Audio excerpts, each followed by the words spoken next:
नमस्कार प्रिय विद्यार्थियों, आपके अपनी YouTube चैनल हिंदी की पाठशाला गुरुजी के साथ में एक बार फिर आपका बहुत बहुत स्वागत है। प्रिय विद्यार्थियों, इस वीडियो में आगे बढ़ने से पहले, आज के अध्ययन में आगे बढ़ने से पहले आप सभी से अनुरोध है कि अपने इस चैनल को अधिक से अधिक शेयर कीजिए, लाइक कीजिए और अपने मित्रों से इसको सब्सक्राइब करने के लिए कहिए, क्योंकि आपकी ये लाइक, आपकी व्यू और आपके द्वारा बढ़ाई जा रही सदस्य संख्या ही इस चैनल की ऊर्जा है, इस चैनल की जान है। तो इस चैनल से जुड़े रहिए और अपने दोस्तों को भी जोड़ते रहिए। प्रिय विद्यार्थियों, आज हम हिंदी व्याकरण में समास को पढ़ने वाले हैं। पर समास पढ़ने से पहले मैं एक बात आप लोगों को स्पष्ट कर देता हूँ कि व्याकरण का जो निर्माण हुआ है, व्याकरण में हम जिस भी चीज़ को पढ़ते हैं, जिस भी शीर्षक को पढ़ते हैं, वह वास्तव में किसी न किसी नियम से बंधी हुई होती है। व्याकरण भाषा को नियम में बांधने की एक प्रक्रिया ही है। अर्थात व्याकरण के अंतर्गत आप जिस जिस भी शीर्षक को पढ़ेंगे, उसको पढ़ने के लिए उसके कुछ नियमों को आपको मानना होगा, उसके कुछ नियमों का आपको पालन करना होगा। ये नियम ही उस व्याकरण के शीर्षक को स्पष्ट रूप दे सकते हैं। जैसे हम जब फिजिक्स पढ़ते हैं, केमिस्ट्री पढ़ते हैं, तो उसके अपने कुछ नियम होते हैं। उन नियमों के बगैर आप न फिजिक्स समझ सकते हैं, न केमिस्ट्री समझ सकते हैं। प्रिय विद्यार्थियों, ऐसे ही बिना नियमों को जाने, बिना नियमों को समझे आप व्याकरण को नहीं समझ सकते हैं। व्याकरण को समझने के लिए उसके नियमों को समझना जरूरी है। उसके नियमों को समझना अत्यंत ही आवश्यक है। तो चलिए आज हम समास का अध्ययन करें, लेकिन समास के अध्ययन से पूर्व आप लोगों को फिर स्पष्ट कर देता हूँ कि इसके भी अपने नियम होते हैं। आपको कुछ नियमों को याद रखना होगा। जब आप इन नियमों को याद कर लेते हैं और जब ये नियम आपको सहायक हो जाते हैं, तो व्याकरण समझना आपके लिए अत्यंत ही सरल हो जाता है।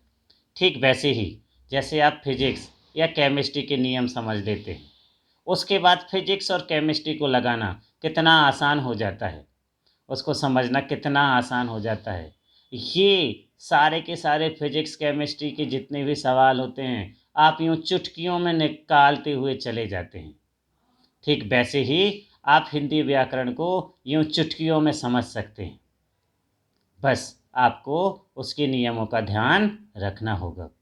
चलिए विद्यार्थियों, तो हम आज समास को समझते हैं कि समास क्या है, समास के नियम क्या हैं और समास की आवश्यकता क्यों पड़ी। तो इसके अर्थ और परिभाषा जानने से पहले हम समझते हैं कि समास है क्या। अपनी बात को कम शब्दों में कहना ही समास है। प्रिय विद्यार्थियों, यदि आप अपनी बात कम से कम शब्दों में कह पाते हैं तो वह अत्यधिक प्रभावी होती है। लोगों को समझना आसान होता है और लोग उसको दिलचस्पी के साथ सुनते हैं। और उसी बात को जब आप विस्तार से कहते जाते हैं, अनावश्यक शब्दों का उपयोग करते जाते हैं, तो लोग उसको सुनकर ऊब जाते हैं। समास वास्तव में अपनी किसी भी बात को कम शब्दों में कहना ही है। समास का शाब्दिक अर्थ होता है संक्षेप। शाब्दिक अर्थात शब्द, जो समास शब्द है उसका अर्थ होता है संक्षेप। संक्षेप संक्षेप यानी छोटा रूप, लघु रूप। किसी बात को, किसी वाक्य को कम से कम शब्दों में कहना या लिखना ही समास कहलाता है। अब समास का निर्माण कैसे होता है?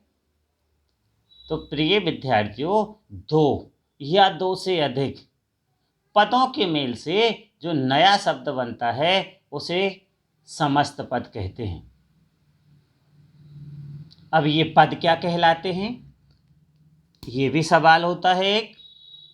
तो प्रिय विद्यार्थियों, बिना पदों के किसी भी वाक्य का निर्माण नहीं हो सकता।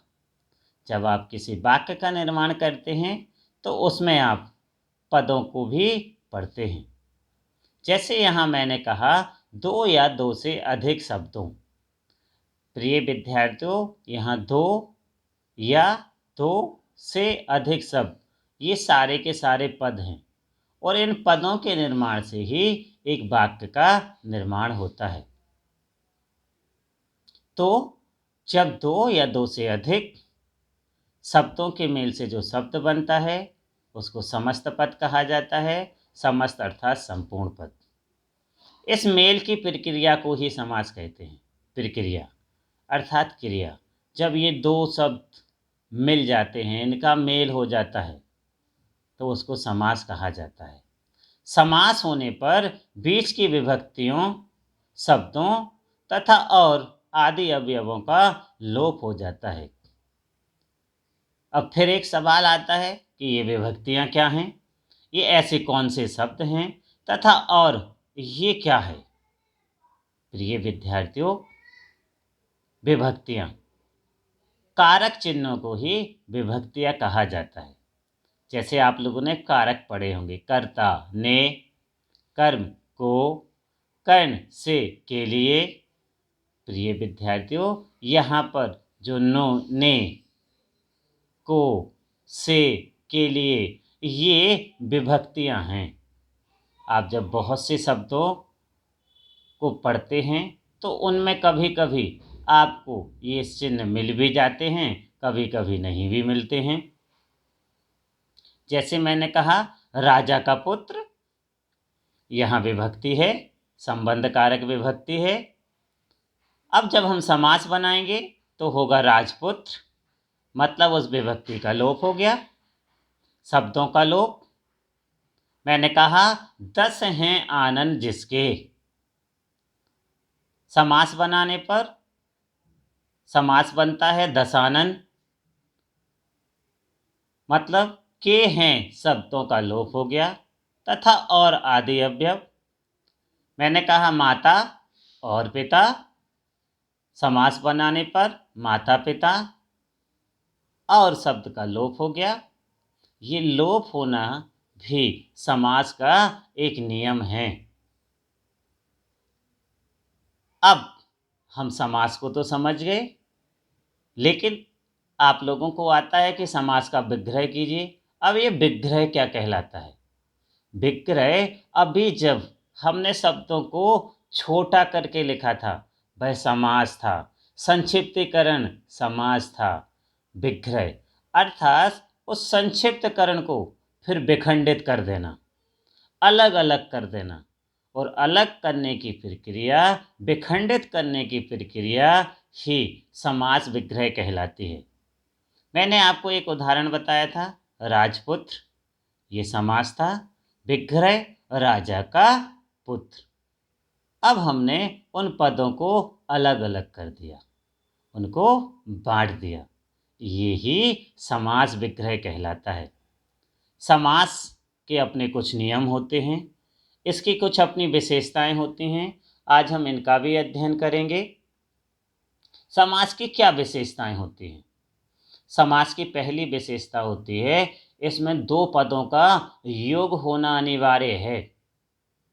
अब कुछ विद्यार्थियों को एक विडंबना रहती है कि यदि समास में दो पदों का योग होता है तो संधि में क्या होता है? प्रिय विद्यार्थियों, संधि में दो वर्णों का मेल होता है। दो वर्णों का योग, दो वर्णों का मेल संधि कहलाती है। और समास दो पदों का मेल होता है, दो पदों का योग होता है। दूसरी विशेषता, दो पद मिलकर एक पद का रूप धारण कर लेते हैं। जी हाँ विद्यार्थियों, दो पद आपस में मिलते हैं और एक पद मिल जाता है। जैसे मैंने कहा, रसोई के लिए घर, यहाँ दो पद हैं, एक रसोई और एक घर, बीच में विभक्ति था के लिए, ये दोनों पद एक हो गए।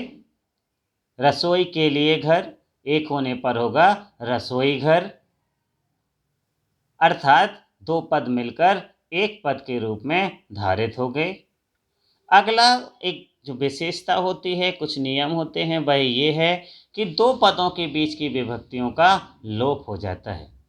जब आप समास का निर्माण कर रहे होते हैं, जब वाक्य को संक्षिप्त कर रहे होते हैं, दो पदों को संक्षिप्त कर रहे होते हैं, तो उसमें विभक्ति चिन्हों का लोप हो जाता है, जो अभी हमने पहले ही पढ़ा था कि विभक्तियाँ क्या हैं और लोप कैसे होता है। अगला, दो पदों में कभी पहला पद प्रधान होता है तो कभी दूसरा पद प्रधान होता है, और कभी कभी दोनों पद ही प्रधान होते हैं। प्रधान अर्थात मुख्य होता है। अब पहला पद या पूर्व पद क्या कहलाता है? मैंने आपको एक उदाहरण दिया था, राजपुत्र। इसमें राज अर्थात राजा, ये पूर्व पद है, पहला पद है। पुत्र अर्थात बेटा, यह उत्तर पद है या दूसरा पद है। इस प्रकार हर समास में कम से कम दो पदों का होना आवश्यक होता है। प्रिय विद्यार्थियों, आज हम समास के भेद को भी पढ़ने वाले हैं।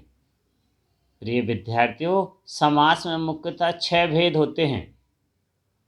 पहला अव्ययी भाव समास, दूसरा तत्पुरुष समास, तीसरा कर्मधारय समास, चौथा द्विगु समास, पांचवा द्वंद्व समास और छठवा बहुब्रीहि समास। प्रिय विद्यार्थियों, आज के वीडियो में, आज की कक्षा में बस इतना ही। आगे हम फिर पढ़ेंगे और आगे की चीज़ों को समझेंगे। तब तक मेरे चैनल से जुड़े रहिए, इस वीडियो को पूरा अंत तक देखिए और इसको समझिए। धन्यवाद।